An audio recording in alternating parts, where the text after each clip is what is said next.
Guys welcome to 10th की पढ़ाई। तो आज हम पढ़ने वाले हैं क्लास 10 का chapter number 3 metals and non metal का फिफ्थ पार्ट, जिसमें हम पढ़ेंगे कि how do metal react with solution of another salt metal salt. तो ये भी बहुत इंपॉर्टेंट टॉपिक है और इसके बाद जो रिएक्टिविटी सीरीज है ये तो सुपर मोस्ट इंपॉर्टेंट है। ठीक है, तो इसको हम शुरू करेंगे लेके प्रभु का नाम।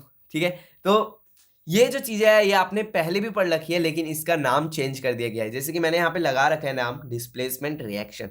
तो हाँ, यही होती है डिस्प्लेसमेंट रिएक्शन, बस थर्ड चैप्टर है ना, तो इन्होंने नाम चेंज कर दिया reaction of metals with other metal salts. इसका मतलब है डिस्प्लेसमेंट रिएक्शन। बहुत ही इजी है।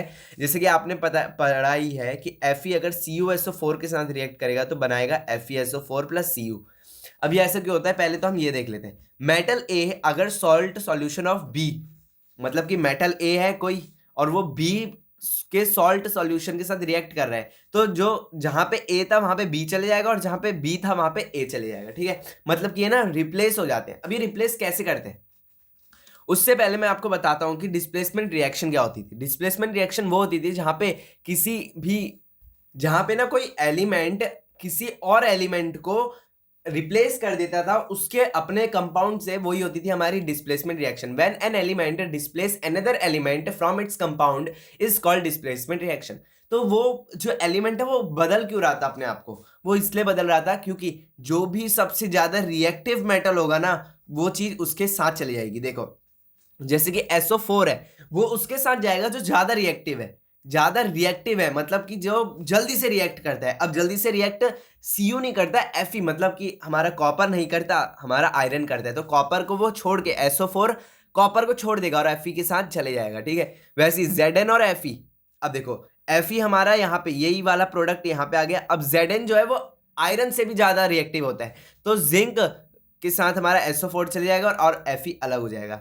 अब मैंने ये ना एक जानबूझ के लिखे ताकि आपको मैं समझा सकूं। देखो Cu और Zn SO4 कराएंगे तो कोई भी रिएक्शन नहीं होगी, क्योंकि Cu जो है वो बहुत कम रिएक्ट करता है, लेकिन Zn तो Zn है, वो तो और भी ज्यादा रिएक्ट करता है। तो Cu जो है उसके साथ कोई नहीं रहेगा, वो फिर भी अकेला ही रहेगा और Zn के साथ SO4 चिपका ही रहेगा। अब ये मेरे को कैसे पता लग रहा है कि ये ज्यादा रिएक्टिव है ये कम, तो यहाँ पे आपकी बुक में एक रिएक्टिविटी सीरीज दे रखी है। अगर आप उसको देखोगे तो आपको समझ आ जाएगा कि क्या है मतलब। ठीक है, मैं आपको दिखा देता हूं अच्छी तरह। ये पूरी आपकी रिएक्टिविटी सीरीज आ गई। ठीक है, अब देखो सबसे हमारा ज्यादा रिएक्टिव होता है पोटेशियम, फिर sodium, calcium, magnesium, aluminium, zinc, iron, lead, hydrogen, copper, mercury, silver, gold. अब जिस बच्चे ने जब जितने भी चैप्टर पढ़े हैं, अगर उसने मन लगा के पढ़े होंगे ना, तो उसका एक सवाल होगा कि भाई यहाँ पे हमारा हाइड्रोजन क्या काम कर रहा है। हाइड्रोजन तो शायद नॉन मेटल होता है ना, होता है, वो नॉन मेटल ही होता है, लेकिन जो रिएक्टिव सीरीज होती है इनमें कौन आते हैं, मेटल्स आते हैं। तो ये हाइड्रोजन यहाँ क्या काम कर रहा है, तो इसको भी मैं अभी नए 2-3 मिनट में ही आपको बताऊंगा। अब देखो ये ट्रिक मैं आपको बता रहा हूँ, इसको आप लीक मत होने देना अपने दोस्तों तक। ठीक है, ये ट्रिक है रिएक्टिविटी सीरीज को याद करने की निंजा टेक्निक। ये आपको थोड़ी अजीब लग सकती है, लेकिन इससे तो भाई बहुत ज्यादा मदद हो जाती है बच्चों की। पर उससे पहले आपको थोड़ा वेट करना पड़ेगा, मैं आपको बताता हूँ। देखो जो पोटेशियम से एल्यूमिनियम तक होते हैं ना वो मोस्ट रिएक्टिव होते हैं। ठीक है, अब ये जो चीज है ये आपकी थोड़ी देर मतलब कुछ वीडियो बाद समझ आएगी। ठीक है, और जिंक से लेके कॉपर तक जो होते हैं वो उनकी रिएक्टिविटी ना डिक्रीज होते रहती है लगातार। और जो ये तीन होते हैं ना ये सबसे कम रिएक्ट करते हैं, मतलब गोल्ड, सिल्वर और मरकरी बिल्कुल रिएक्ट नहीं करते, बहुत ना के बराबर करते हैं। ठीक है, अब इनको याद करने की निंजा टेक्निक, तो रिएक्टिविटी सीरीज को अगर याद करें तो उसकी निंजा टेक्निक है केदारनाथ केदारनाथ का माली आलू जरा फीके पकाता है, क्योंकि हर गांव अलग आलू पकाता है।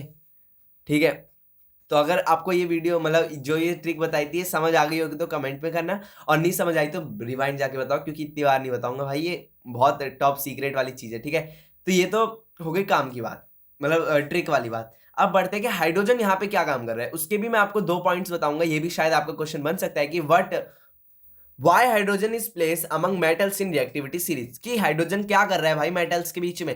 तो देखो एक, it forms H plus ion by losing 1 electron like metals. अब देखो अगर हमारे यहाँ पे H प्लस ही क्यों लिखते हैं हम, हाइड्रोजन के ऊपर हमेशा हम H प्लस आयन ही क्यों लिखते हैं। आपने हर जगह कहीं भी लिखा है तो H प्लस लिखते हो, पर प्लस का कौन लिखता है साइन, जो अपनी क्या देता है, एक इलेक्ट्रॉन दे देता है। इसका मतलब यही तो है ना कि उसने अपना एक इलेक्ट्रॉन दे रखा है। और मोस्ट ऑफ द मेटल, जितने भी मेटल है सिर्फ वही क्या देते हैं, अपने इलेक्ट्रॉन देते हैं, और जितने नॉन मेटल्स हैं वो इलेक्ट्रॉन लेते हैं।